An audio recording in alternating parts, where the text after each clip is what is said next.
बिस्मिल्लाहिर्रहमानिर्रहीम।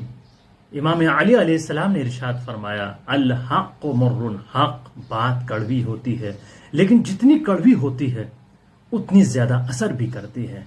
और तल्ख हकीकत यह है कि हमारे कौम एक शायर को जो 10 मिनट पढ़कर जाता है 10,000 15,000 देती है, जबकि हम ये नहीं कह सकते ये हमारा अकीदा सही करके जाएगा या बिगाड़ कर जाएगा। इसी तरीके से एक खतीब जो 1 घंटे की मजलिस पढ़कर जाता है उसको 10 से 12,000 15,000 20,000 तक दिए जाते हैं, और हम ये नहीं कह सकते हमारे अकीदे सही करेगा या गुमराही की तरफ लेकर जाएगा।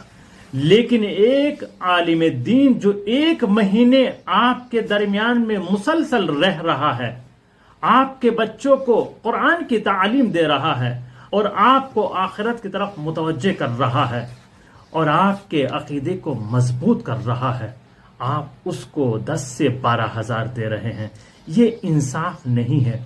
जो आपकी आखिरत भी संवार रहा है, दुनिया भी संवार रहा है, आप उसको 10 से 12,000 तक दे रहे हैं, ये इंसाफ नहीं है।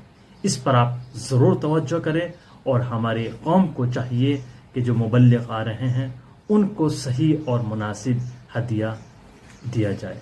इस वीडियो को शेयर करें जहां तक मुमकिन हो सके, और हमारा चैनल सब्सक्राइब जरूर कीजिएगा।